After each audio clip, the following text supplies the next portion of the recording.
Poland, September 1930. The German foe begins its ruthless march of conquest and sets the stage for World War II. Poland's 34 million inhabitants, crushed, scattered, and enslaved. Tens of thousands of square miles of territory shrink before the movement of lightning armored columns. Poland and the world learn the meaning of a grim new word, blitzkrieg. Here is shown the initiation of that phase of modern warfare. These pictures of the preparation for attack and later the actual combat were all made by German frontline cameramen. Therefore, they stress Nazi superiority. Success is unimpeded as Hitler's divisions move against outnumbered Polish defenders. Later, on other world battlefronts, the Allies are to destroy the myth of the invincibility of the Nazi armies. But this is Hitler at the peak of his armed might, and the record of a nation overrun in just days is of military as well as historical importance.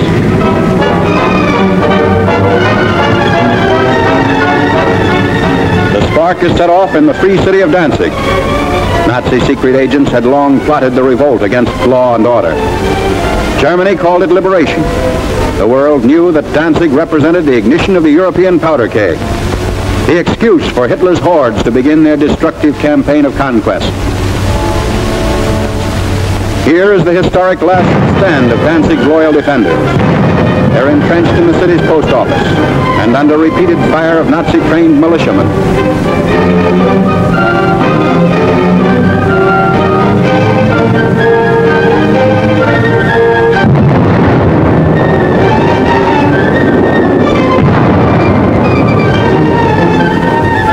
Taking cover behind an advancing tank, the attackers move in.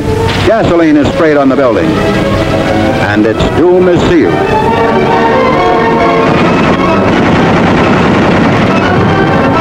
On September 1st, Danzig is incorporated into the Reich, and all Europe is aflame. World War II is a reality. Nazi regulars move up. The Germans brazenly call it counterattack with pursuit. The civilized world knows it as the unleashing of unheard-of military might. With little to stand in their way, the Nazi divisions roar across the Polish countryside and reveal for the first time the machines and weapons that are to terrorize a freedom-loving people. Military observers see the Nazi lightning warfare as setting the style for modern battle. Only a well-devised counter-blitz can stem the flanking and pincer movements of the wily Germans. The motorcycles bring up machine gunners for the opening of the attack.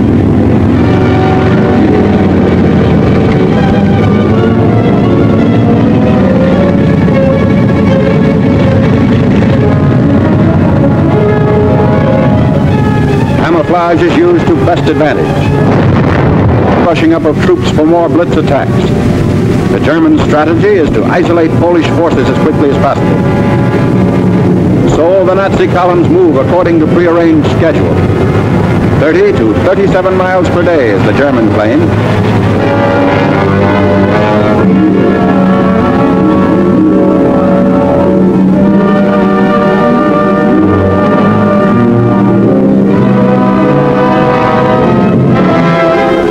A strategic bridge across the Vistula River has been blown up by retreating Polish soldiers. But in their haste, they were unable to ensure its complete destruction. The enemy will be delayed, but temporary repair is not impossible for skilled mechanics to accomplish in fast time, as Hitler hurled at the universe.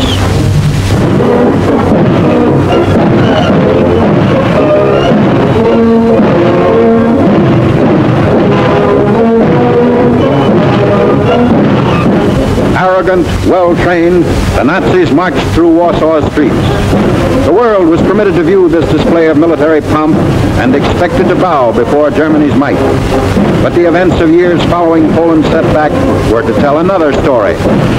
The Allies are fighting to prove that these goose-stepping legions are not supermen, that the events of September 1939 shall never happen again.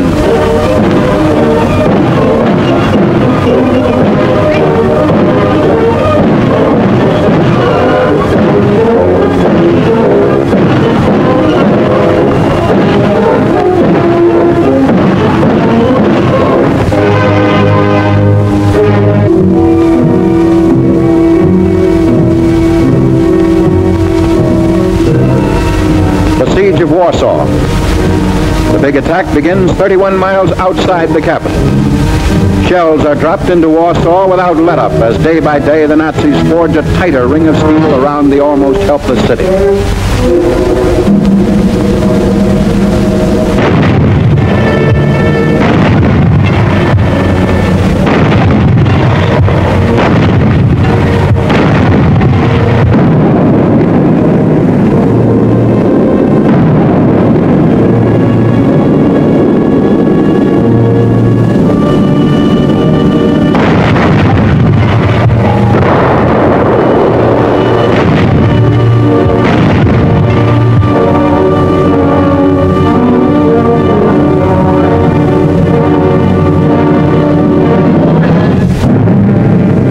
Fires in the city send up huge clouds of smoke.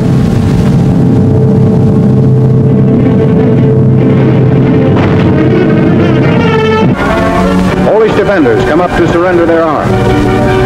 Germans claim sizable quantities of guns and ammunition taken throughout the country. There was no time for the Poles to destroy their weapons. So quickly did the Nazis move in and dominate each position.